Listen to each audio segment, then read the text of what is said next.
Buenas, ¿qué tal? ¿Cómo están? Bueno, este es un nuevo episodio del podcast que el podcast no se llama como tal Remiendos, aún sigo pensando qué nombre ponerle que venda más, ¿no? Porque o pueden ser como secciones, no sé.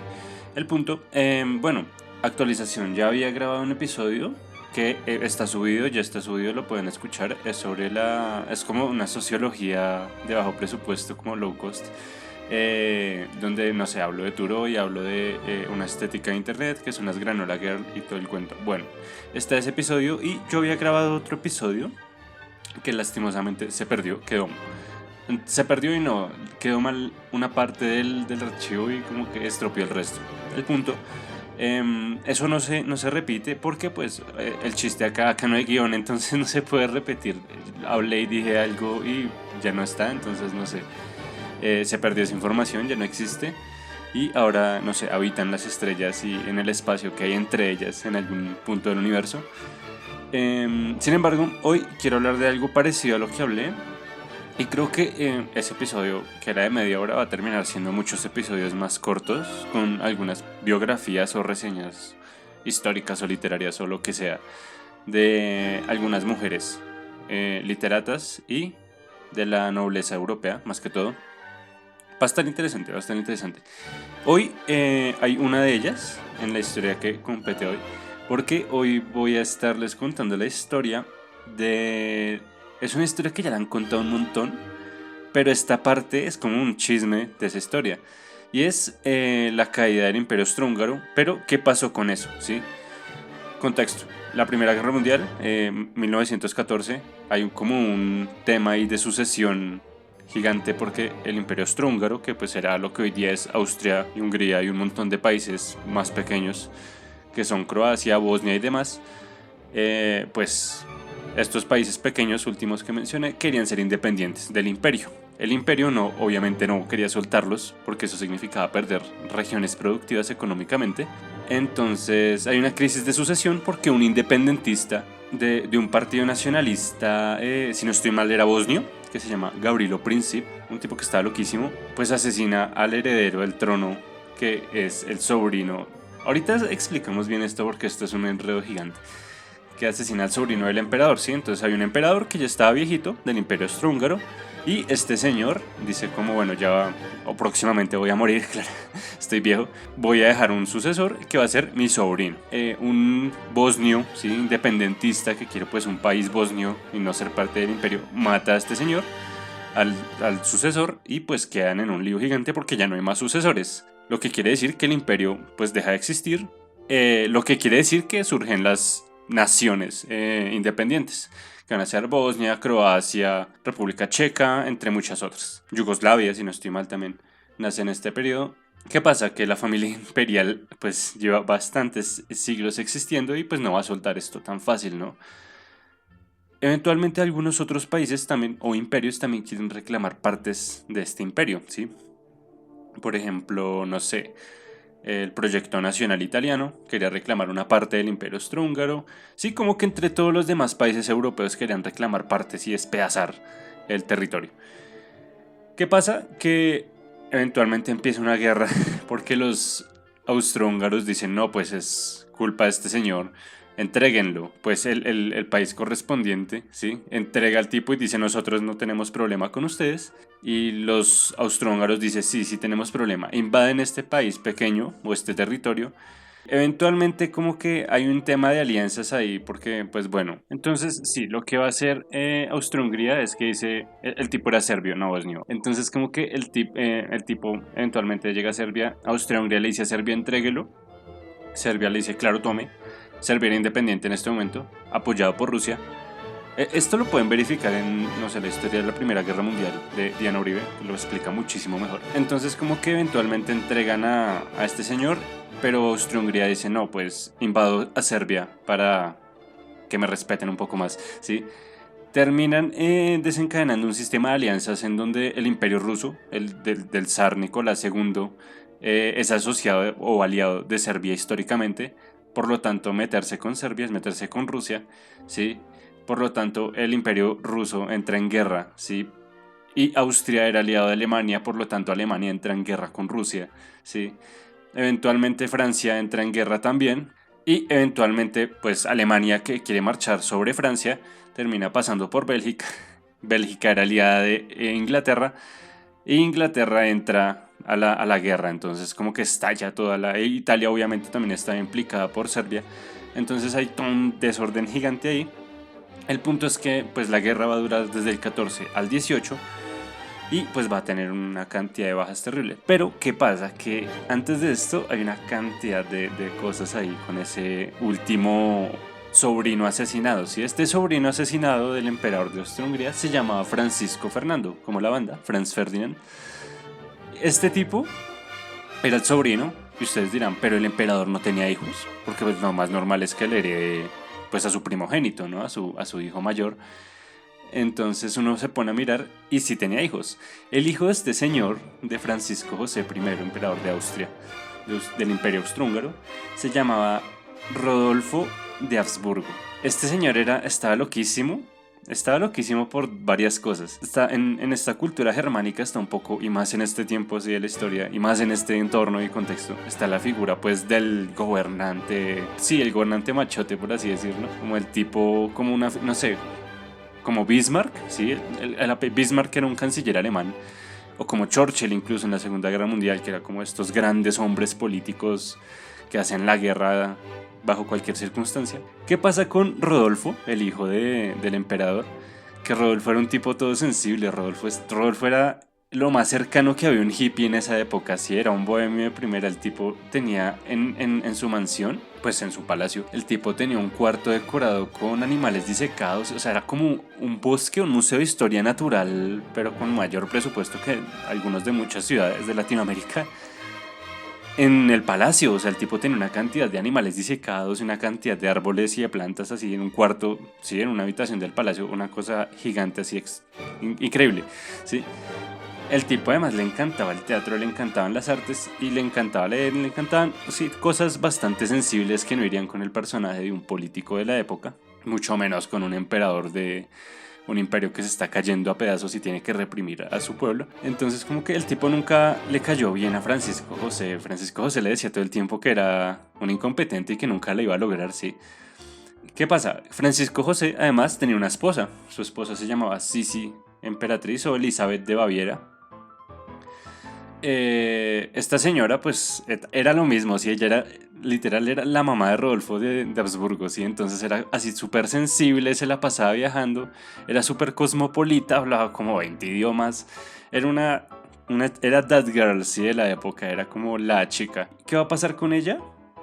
Porque uno diría, bueno, se muere él, pues queda la regente, ¿sí? Si el señor está viejo, pues queda la emperatriz regente, mientras se consigue otro. ¿Qué va a pasar? Van a ser una serie de incidentes horribles porque en 1889, a 11 años de que se acabara el siglo XIX, este señor Rodolfo de Habsburgo, el hijo de ellos, va a morir misteriosamente en un incidente que es el incidente de Mayerling. Mayerling era una finca de caza porque pues nobles europeos, ajá. Entonces él tenía una finca de caza para cazar, claramente.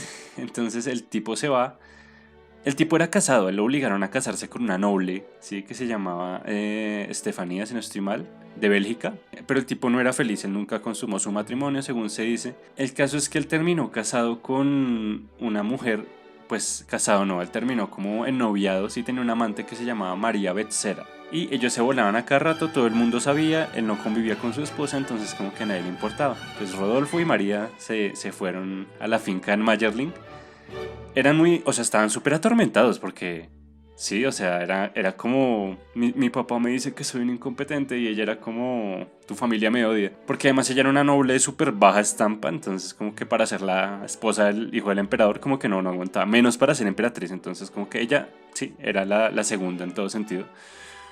El caso es que en 1889 ellos dos se van a una finca en Mayerling y aparentemente como que están, por ahí se encuentran en internet las cronologías de por horas, así como, no, como el asesinato de Kennedy, que a las 10:30 sale del discurso y así. Este señor se encuentra la cronología por horas y por cartas, entonces no sé, por la mañana habló con varias personas, con sus hermanos, el día anterior había peleado con su padre y tal, le escribió a su madre y a sus hermanos que estaban en otras partes del imperio y por la tarde los encuentra. bueno, por la tarde como que el tipo se va al pabellón de casa donde están las armas y todo, y nadie lo vuelve a ver, y a María tampoco. Él tenía una cita para casar al otro día con unos nobles.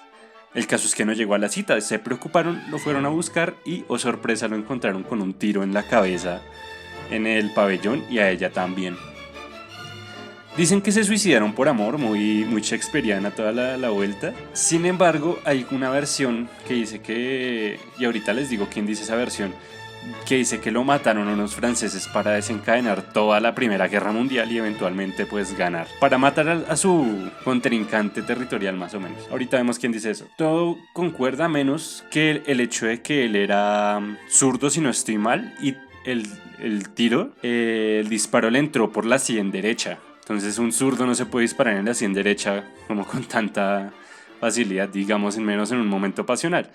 Entonces hay una teoría rara de que el tipo, pues eventualmente como que lo mataron. Y fue todo pues una puesta en escena y desató la guerra. El punto es que, bueno, uno menos. El primero en la lista de descendientes de Francisco José, uno menos, listo. Se va Rodolfo, chao Rodolfo. 10 años después, durante todo este tiempo se dijo, no, pues hay un sobrino del emperador, el emperador no tiene más hijos varones, hay un sobrino del emperador que pues puede asumir, que es Francisco Fernando, Franz Ferdinand. Entonces, ¿qué pasa? Todo el mundo asume, dice, listo, el emperador y está ahí con Sisi y tal. Están bien, dicen, bueno, pues que asuma cuando yo me muera Francisco Fernando. Pasa el tiempo, a los 10 años más o menos, en 1898, ya no faltan 11 años, sino 2 años para 1900, Elizabeth, sí, en Ginebra, ella pues iba caminando, estos viajes de nobles europeos, iba caminando a la orilla de un lago, del lago de Ginebra, no, del lago Lehmann se llama, es un lago gigante, que en alguna parte bordea con Italia, si no estoy mal. El punto es que ella iba caminando con una criada que era nueva, la criada no sabía, o sea, la habían visto como 2 veces, entonces porque la anterior se había retirado porque ya estaba vieja. El punto es que iba caminando Sisi, emperatriz, la esposa de Francisco José, y se acerca un tipo, un italiano. El italiano hace como que va corriendo y como que se tropieza con ellas porque no iba mirando, no sé qué. El caso es que todos caen al suelo, como cuando alguien se te estrella en la calle sin ver y te bota al suelo. Este italiano se llamaba Luigi Lucchini o Lucchini, no sé cómo se pronuncia bien en italiano. El caso es que este señor, no sé cómo, y no sé si algún médico escuche esto y pueda explicar en los comentarios, no sé, le clavó un estilete como por debajo, no sé, como entre la axila y el corazón, en el externo, no sé cómo, no tengo ni idea. Le clavó algo como una aguja muy delgada o algo así en el golpe. Y salió corriendo. Ay, no, perdón, le dijo. Se fue corriendo. Ella dijo como no, pues nos tacleó más o menos, pero nada mal. ¿Sí? No pasó nada malo. Esta señora llega a la calle como a 2 cuadras a la esquina y se da cuenta que tiene una mancha de sangre gigante en el vestido. La criada pues le dice, no, pues espere, bájese el abrigo. Y tenía una mancha gigante de sangre y le habían atravesado el corazón. No sé cómo es posible eso, pero le atravesaron el corazón. Y se estaba desangrando en la calle. El caso es que ella muere desangrada, ¿sí? Ella también odiaba su vida un poco, igual que Rodolfo, igual que su hijo. Entonces como que fue trágica su muerte y fue pues, bastante complicada su vida. Ella odiaba también a su esposo, o sea, su esposo era bastante mayor. Entonces como que se cae el proyecto de dejarla también como regente en caso tal de que falte el sobrino. Hasta ahí, pues sigue el sobrino, que es el que importa, ¿no? Entonces está Franz Ferdinand todavía. Francisco José queda ahí como, pues bueno, ¿qué más hacemos, no? La mataron ya. De momento tenemos ya 2 tragedias en la vida de este señor. La muerte de su hijo, la muerte de su esposa. Pero la mayor de todas, y la más grave, va a ser cuando maten a su sobrino, que va a ser el heredero al trono del imperio austrohúngaro. Que eso es lo que ya todo el mundo sabe, ¿no? Estaba en Sarajevo y un terrorista que es Gavrilo Princip, lo que decíamos al principio, le metió un disparo. Dato curioso de la muerte de Sisi emperatriz, ese día no le iban a matar a ella, eso no fue planeado, ese día iban a matar a un embajador ruso, pero en los periódicos apareció que el embajador ruso cancelaba su viaje a Suiza, pero que entonces iba a viajar la emperatriz y el pueblo italiano, Luigi Lucchini dijo, no, pues no viajó el embajador al que yo iba a matar, pero vino la emperatriz, que es casi lo mismo y creo que eso está mejor. Dato curioso, él era un anarquista, el tipo estaba loco, el tipo se entregó a las autoridades suizas y dijo deporte. En Suiza no castigaban con la pena capital en ese entonces ya. Y el tipo dijo depórtenme a Italia porque en Italia sí me castigan con pena capital. O sea, sí me matan. Y pasó a ser un mártir del anarquismo y el nacionalismo. El tipo no lo deportaron y el tipo lo pusieron con cadena perpetua en Ginebra. Tiempo después el tipo se va a colgar y el tipo pues va a dejar más o menos una nota o algo así, una explicación de que él quería pasar a la historia por eso. O sea, él está buscando su momento de gloria y ya él no le importaba nada, era un anarquista completo. Estaba loquísimo. Él y Vincenzo Perugia, que fue el tipo que robó la Mona Lisa del Louvre. O sea, dos italianos loquísimos, Luigi Lucchini y Vincenzo Perugia, están locos. El punto es que después de 1914 en Sarajevo, donde muere el sobrino del emperador, pues se desata todo el drama de la Primera Guerra Mundial y demás, pero lo que poca gente sabe, o pues no se menciona mucho en las clases de historia, porque ahí se entra a revisar la Primera Guerra Mundial, es que el emperador tenía otro sobrino que se llamaba Carlos I y debido a la muerte del emperador a mitad de la guerra, es decir, en 1916, este señor Carlos I toma el mando. O sea, es el último emperador de verdad del Imperio Austrohúngaro, porque hoy todavía existía el Imperio Austrohúngaro. Este señor, y es curiosísimo, estaba casado con una chica que se llamaba Zita de Borbón y Parma. Esta señora Zita de Borbón y Parma va a ser una figura de la más extraña caracterización en la historia, yo creo, porque esta señora va a ser como un poco, no sé, como las chicas de Downton Abbey, me la imagino yo, incluso más. Va a ser una noble europea de rancio, muy rancio abolengo. Esta señora es de Borbón, ¿sí? Esta señora es de una casa francesa, por lo tanto esta señora viene a ser como, si no estoy mal, está emparentada con los actuales reyes de España. Igualmente está emparentada con la casa de Borbón, que es la de los reyes, los últimos, bueno, con los reyes de Francia de la Revolución, con Carlos y estas personas. Entonces es una locura esta señora. Y de Parma además tiene una rama dinástica italiana, bueno, el reino parmesano. Entonces esta señora va a ser de los últimos grandes nobles europeos de la época de los imperios. ¿Por qué es increíble ella?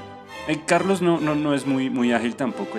Carlos va a ser como un tipo más ahí, ¿sí? Él hacía mucho caso de lo que ella le decía porque él sabía que ella ya estaba, o sea, era bastante brillante. ¿Qué va a pasar con ella? Ellos eventualmente se empiezan a mover cuando el imperio empieza a verse invadido, reducido. Y Carlos eventualmente pues toma decisiones militares y esto, pero a nivel social ella quiere mantener el imperio. Ella es una emperatriz, o sea, es una noble europea. Ella entiende que tiene un rango social, bueno, más que social, político, muy antiguo y quiere mantener unido el imperio. Ella no quiere perder la guerra. Ella intenta por todos los medios hasta que al final pues cuando sucede lo de Rusia ellos entienden que ya la guerra va a tomar otro rumbo, que eventualmente pues y cuando entra Estados Unidos y la caída de Alemania, entonces se entiende que ya Europa está un poco de a la caída con este tipo de sistemas y que esto va a caer en algún momento. Cae la monarquía rusa, fusilan a esta gente y Carlos y Zita dicen, no, pues si los revolucionarios entraron hasta el Palacio de Invierno y fusilaron al zar, pues ya, ¿qué hacemos nosotros acá esperando que nos maten? Vámonos.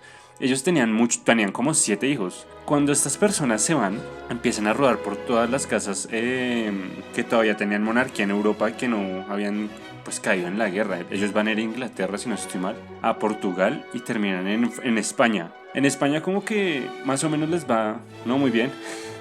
Eventualmente van a ir a Portugal, donde va a morir de una neumonía Carlos, por lo tanto Zita queda como regente, o sea, y no abdica.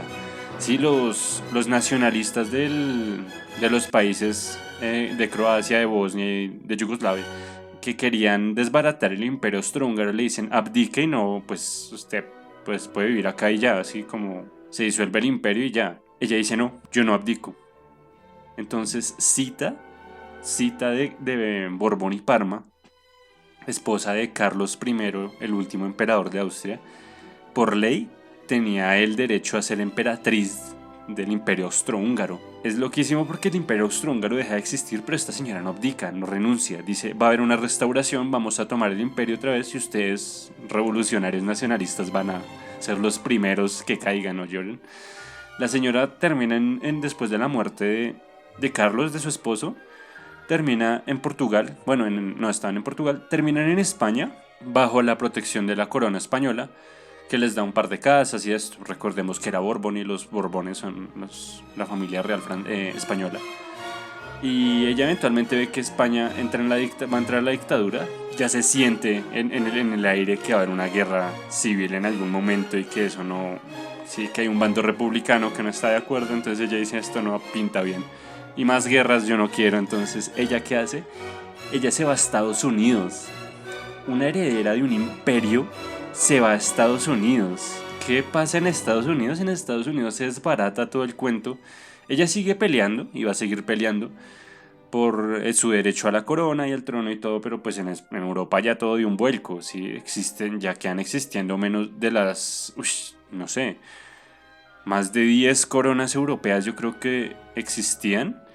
No quedan existiendo grandes, sino la inglesa, que perdía hasta el día de hoy, la española, que tiene una rama más militar que de nobleza, las de Europa del norte, de las de Escandinavia, que pues Noruega y eso, pero eso no tiene nada que ver. La rusa se cayó, el imperio francés pues ya flaqueaba hace hace unos 100 años, en 1848, 1830. El imperio alemán se desbarata, ¿sí? Nace la República de Weimar, nace la Unión Soviética, los soviets. Entonces esta señora ya no tiene nada que hacer en Europa. Ahora hay un montón de paisitos pequeños en lo que era su reino. Y esta señora se va. Ella va a tener un hijo que se llama Otto. Otto va a ser el heredero al imperio, ¿sí? Por sangre, él es el heredero a la corona imperial. Él es emperador de Austria-Hungría, de un imperio que ya no existe. ¿Qué sucede? Que ella se va para Estados Unidos, va a seguir peleando. Ella tiene algunas comunicaciones con la Italia fascista, con la Italia de Mussolini, que promete una restauración de las antiguas monarquías. Esto es una locura. Esta señora, una civil en Estados Unidos, una señora en Estados Unidos no tiene un cargo diplomático, nada, o sea, es una señora que llegó y ya. Y llama a Mussolini y se comunica y dice, si usted me promete restaurar la corona del imperio austrohúngaro, pues negociamos, ¿no? Repartimos una parte de Italia, así como usted quiere, su proyecto imperial también. Y Mussolini le dice, no, ¿qué le pasa? Yo estoy aliado con Hitler. Y Hitler necesita tomar Austria. ¿Sí? Eventualmente eso sucede antes de la anexión de Austria, del Anschluss. Entonces, eventualmente cuando Hitler marcha sobre Austria, ella se da cuenta de que los fascistas no la van a ayudar y de que que ya perdió prácticamente toda posibilidad de un imperio bajo su dominio austrohúngaro. Eventualmente pues sucede todos los eventos de la Segunda Guerra Mundial y esta señora va a seguir viviendo en el exilio, según ella, porque pues era una monarca, en el exilio en Estados Unidos, y todos sus hijos van a ir a universidades gringas. Este señor Otto va a terminar siendo como un gran intelectual que va a publicar un montón tiene hartísimos libros, creo que ya murió en 2011, sí. El tipo va a publicar una cantidad pero obscena de libros a favor de sus intereses y a favor de la geopolítica y de una Europa unida, lo llama él, pero pues todo era un disfraz para el discurso imperial, era rarísimo. Él va a colaborar con la Unión Europea después de la guerra, igual su madre también en algún momento lo va a hacer. Dato curioso es, ella después de la Segunda Guerra, durante todo este momento, desde que cayó la corona austrohúngara, a ella se le prohibió la entrada. Ella tenía una hija en el imperio y la hija murió y ella no la dejaron ir al funeral. O sea, ella no pudo asistir porque la hija estaba dentro del territorio húngaro, si no estoy mal. Y ella no podía entrar hasta que no renunciara. Y no renunció, por lo tanto no pudo entrar. Dato curioso, ella en los 80s se le permite ir a la televisión pública, un programa o una gaceta de estas sensacionalistas, un programa de entrevistas sensacionalista de la televisión austriaca. Y ella revela una cantidad de secretos de la familia imperial. Pues es que ella, como no es la familia inglesa que sigue vigente, a nadie le importa. Pero ella revela una cantidad de secretos y de chismes de la familia imperial austrohúngara. Y está en televisión, está en YouTube. O sea, se puede ver el funeral de ella también porque se televisó. Bueno, más que el funeral, la misa. Y ella va a morir en el 89. Pero lo curioso es que ella en ese programa de televisión fue quien reveló. Pues ella conoció a Francisco José, al emperador, cuando estaba vivo. Conoció a todas las personas que yo he nombrado en este capítulo. Conoció a Sisi, conoció a Rodolfo, conoció a Francisco Fernando, conoció a todos. Ella fue la que en televisión nacional austríaca dijo que Rodolfo, el de Mayerling, el de la finca y la amante María Betzera, el shakespeariano este que se mató con su amante y tal, que era zurdo y se disparó del lado derecho, ella dijo, a él no se mató, él no se suicidó por amor, qué estupidez, a él lo mataron los franceses. A él lo mató el presidente de Francia en esa época que se llamaba Clemenceau, Georges Clemenceau, si no estoy mal. A él lo mató ese señor en una misión encubierta. Por eso el tiro va del otro lado. Él no era, o sea, él era zurdo, si hubiera disparado del lado izquierdo. Entonces esta señora siembra una polémica histórica y rara. Puede que sea chisme solamente, puede que sea resentimiento, puede que ya estuviera un poco loca por su edad y todo lo que le había tocado vivir. Tengan en cuenta que esta señora nació en la nobleza y en el rancio abolengo decimonónico europeo y murió a los 96 años como una civil en Estados Unidos. ¿Sí? Es una locura, o sea, el estilo de vida es de un siglo a otro. Esta señora vio morir el siglo XIX, se olió la muerte del siglo XIX y su cadáver. Y vio nacer el siglo XX y los estados nacionales, a Estados Unidos en su apogeo tras la Segunda Guerra. Esta señora vio todo, por así decirlo. Cuando nació montaba a caballo y cuando murió la llevaron en un Mercedes fúnebre, yo creo. Así de loca es la situación. El punto es que pues esta señora va a morir. Otto tampoco va a renunciar. Sin embargo, él va a ser nombrado eurodiputado en algún momento del siglo XX.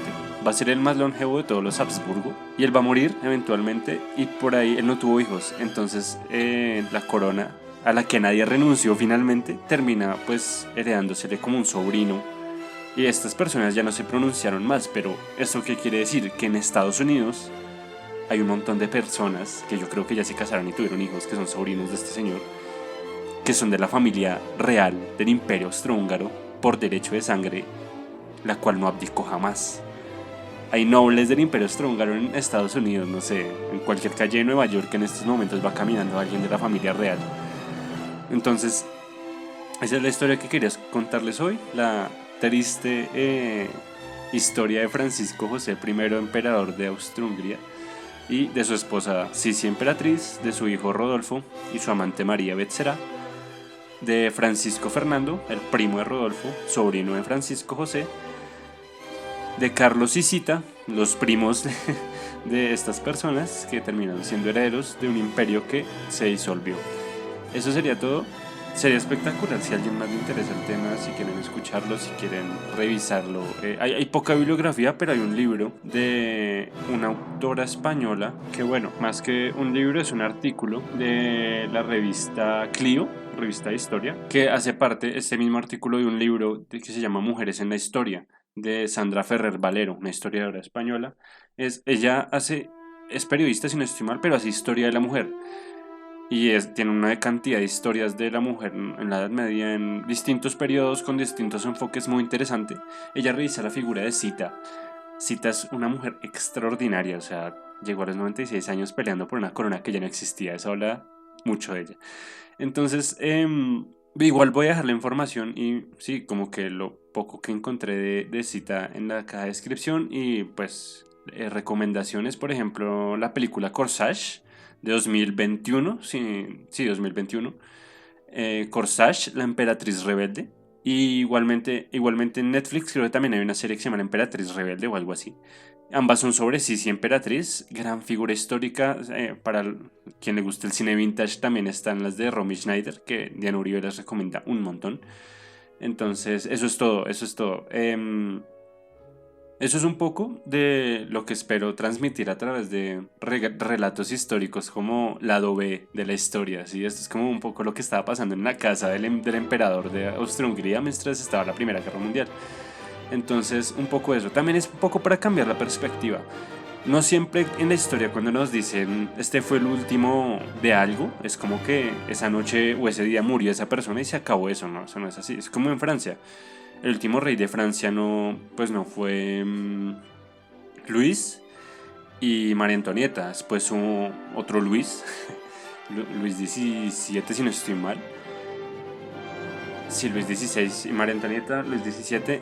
Y después de Luis XVII hubo otro, que era Carlos X, que también era de los Borbones, ellos dos eran Borbones. Y después de ellos hubo uno que se llamó Luis Felipe de Orleans. De Orleans, si se quiere en francés todo chueco. que fue el último rey de Francia. Él ni siquiera era rey de Francia, sino rey del pueblo francés, era un militar. Y pues finalmente ya se da el paso a la República. Entonces, sí, hay 3 reyes más después de la Revolución Francesa, igualmente hay más revoluciones francesas. Entonces, sí. Lo último. Ah, bueno, también, no sé, hubo reyes de Roma. Sí, hubo bastante. El último rey de Roma, pues. Se puede hacer otro capítulo sobre los reyes de Roma, pero pues sí, también existieron los reyes de Roma, como dice el dicho. Entonces, ahí está un poco esa historia paralela de lo que pasaba en la Primera Guerra Mundial. Em, y eso es todo. Muchas gracias a quienes escucharon este episodio, a quienes estén interesados en estas cuestiones históricas raras, curiosas, chismosas. Y nos escucharemos en una próxima ocasión.